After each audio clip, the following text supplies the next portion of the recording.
नमस्कार दोस्तों, मैं राहुल शर्मा आप सभी का हार्दिक स्वागत करता हूं डिकोड डिप्लोमेसी विद राहुल पर। कहते हैं 100 सुनार की एक लोहार की। यहां मैं सुनार कह रहा हूं तुर्की को और लोहार कह रहा हूं हिंदुस्तान यानी भारत को।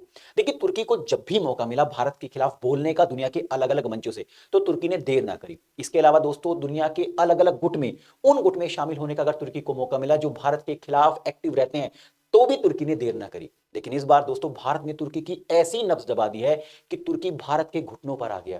इसकी टोन ही बदल गई है। भारत के विरोध में जो इस्लामिक नाटो बनने वाला था, उससे तुर्की ने अपना नाम वापस ले लिया है। यहां पर आप स्पष्ट तौर से पढ़ सकते हैं कि Turkey changes tone, blunt message to Pakistan, do not rely on external powers, Saudi Arabia also. यानी कि स्पष्ट तौर से तुर्की ने सऊदी अरेबिया और पाकिस्तान को यह संकेत दे दिया है कि I will not the part of Islamic NATO. मेरे ऊपर मत डिपेंड रहना, अपनी रक्षा खुद करो। आखिरकार तुर्की के अंदर इतना बदलाव कैसे आया? उस बदलाव का कारण है दोस्तों कि भारत ने तुर्की से आने वाले प्रोडक्ट्स को ब्लॉक कर दिया है।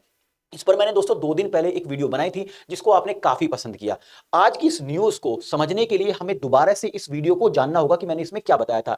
तो मैं आपको थोड़ा सा इस वीडियो के बारे में आइडिया दे देता हूं कि मैंने इस वीडियो में क्या बताया, और इसके बाद आपको क्लियर एंड क्रिस्टल समझ में आ जाएगा कि क्यों तुर्की घुटनों पर आ गया है, क्यों तुर्की ने अपना नाम इस्लामिक नाटो से वापस ले लिया है।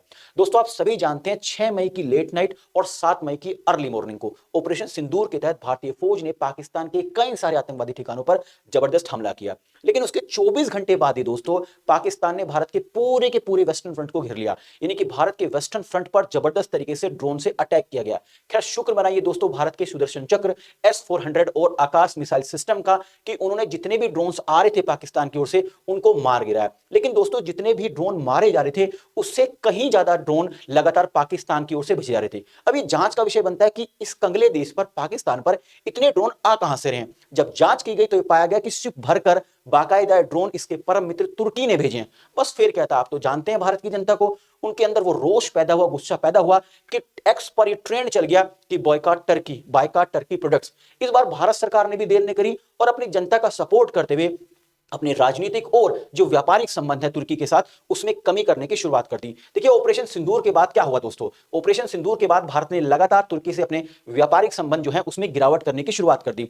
आप देख सकते हैं जो एक्सपोर्ट है तुर्की के साथ, उसको घटा के भारत ने 14.1% तक घटाया और उसको लेके आ गए हम 5.71 अमेरिकन बिलियन डॉलर तक। और जो तुर्की से इंपोर्ट हो रहा था उसमें भी 20.8% की गिरावट देखी गई, यानी वो आ गया 3 बिलियन अमेरिकन डॉलर तक। अब देखिए, इस समय जो तुर्की की अर्थव्यवस्था है वो बहुत कमजोर हो रही है दिन प्रतिदिन, और ऐसे में भारत के साथ जो संबंध है वो और कमजोर हो गए, यानी व्यापारिक संबंध और कमजोर हो गए। तो अब तुर्की जो था त्राहिमाम करने लगा। अब ऐसे में दोस्तों तुर्की को एक उम्मीद जगी, और वो उम्मीद थी भारत और यूरोपियन यूनियन के बीच में जो फ्री ट्रेड एग्रीमेंट हुआ उससे। देखिए, तुर्की ने सोचा कि भारत और यूरोपियन यूनियन के बीच में जो फ्री ट्रेड एग्रीमेंट हुआ उसका फायदा मैं उठाऊंगा, मैं अपने प्रोडक्ट्स यूरोप के देशों में भेज दूंगा और वहां से मेरे प्रोडक्ट इंडिया में चले जाएंगे टैरिफ लेस, यानी कम से कम टैरिफ लगेगा या बिल्कुल टैरिफ नहीं लगेगा। तो इससे मेरे जो प्रोडक्ट्स होंगे वो सस्ते दाम पर भारत के मार्केट में पहुंच जाएंगे और मेरे व्यापार को फायदा होगा। लेकिन ये भूल गया दोस्तों कि भारत ठहरा डेढ़ क्षणा। भारत ने स्पष्ट तौर से ये कह दिया इस ट्रेड एग्रीमेंट में कि तुर्की यूरोपियन यूनियन इंडिया एफटीए का पास थ्रू बेनिफिट नहीं ले सकता है।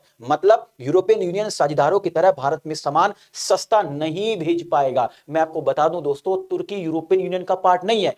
तुर्की यूरोपियन यूनियन का पार्ट बनने की लगातार कोशिश कर रहा है काफी सालों से। इसीलिए तुर्की को बहुत सारे यूरोप के देश अपने यहां पर टैरिफ फ्री प्रोडक्ट्स अलाउ करते हैं। इसी का यह फायदा उठाने की कोशिश कर रहा था कि मेरे प्रोडक्ट्स यूरोप में विदाउट टैरिफ पहुंच जाएंगे और वहां से इंडिया में आ जाएंगे, और मुझे मेरा जो व्यापार है वो लगातार बढ़ेगा और भारत में मेरे प्रोडक्ट्स की एंट्री हो जाएगी। लेकिन भारत ने क्लियर एंड क्रिस्टल इस स्टेटमेंट को देकर कि तुर्की को पास थ्रू बेनिफिट नहीं मिलेगा, यानी उसके प्रोडक्ट्स को ब्लॉक कर दिया। अब ये पास थ्रू बेनिफिट्स क्या है, तो इसके बारे में आपको बता देता हूं दोस्तों।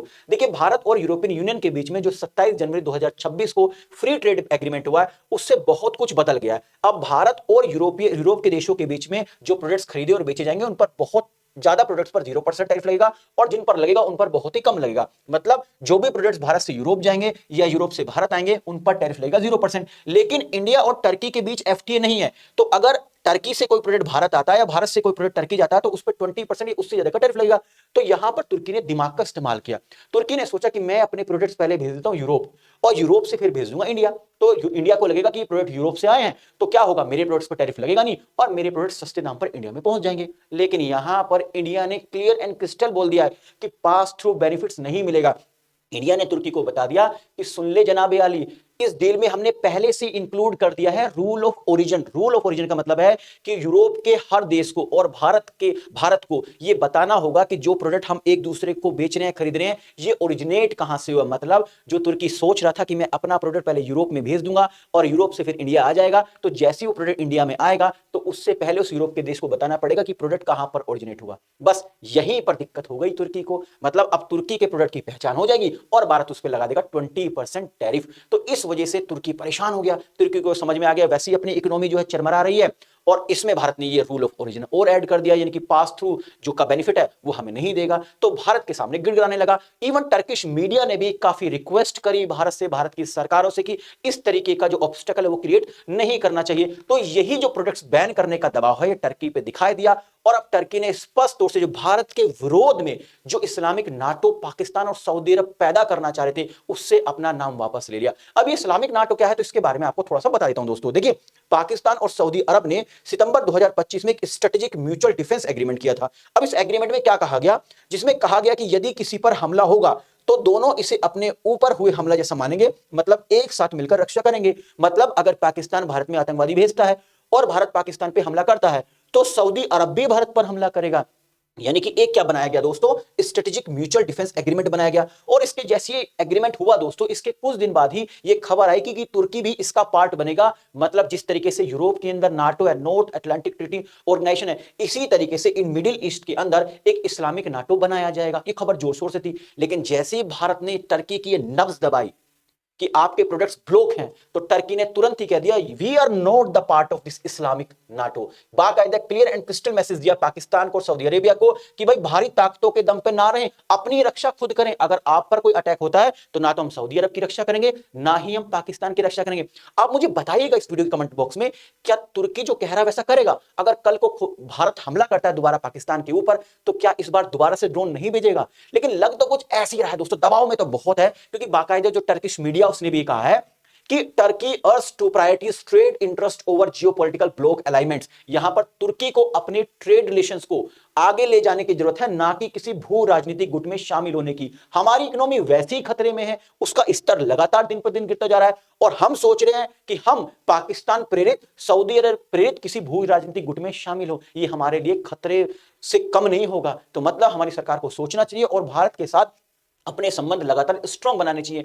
इसीलिए काफी दिन से जैसे ही भारत ने ये बाकायदा जो पॉइंट्स ऐड किए थे यूरोपियन यूनियन और इंडिया के बीच में जो एफटीओ है कि पॉइंट ऑफ ओरिजिन आपको बताना पड़ेगा कि प्रोडक्ट कहां से ओरिजिनेट हुआ, उसके बाद से टर्किश मीडिया में ये आवाज उठने लगी थी कि भारत ने हमारे प्रोडक्ट्स को ब्लॉक करने के लिए ऐसा किया है। हमें अपने संबंध भारत से सुधारने होंगे और इसके लिए हमारी सरकारों को बहुत सारे एक्शन लेने होंगे। इसी को ध्यान में रखते हुए दोस्तों अब टर्की ने इस इस्लामिक नाटो से अपना हाथ पीछे ले लिया है। आई थिंक इस वीडियो के माध्यम से जो इंफॉर्मेशन मैं आप तक पहुंचाना चाहता दोस्तों वो पहुंच गई होगी। वीडियो किस तरीके की लगी, आपको पसंद आई है कि नहीं आई, इस वीडियो के कमेंट बॉक्स में जरूर बताइएगा, ताकि मुझे एक मोटिवेशन मिल सके दोस्तों इस तरह के कंटेंट बनाने के लिए। चैनल पर पहली बार आए तो सब्सक्राइब करना ना भूले और हाँ बेल आइकन को जरूर प्रेस करें। तो मिलते हैं अगली वीडियो में, तब तक स्टे ट्यून्ड, बाय बाय।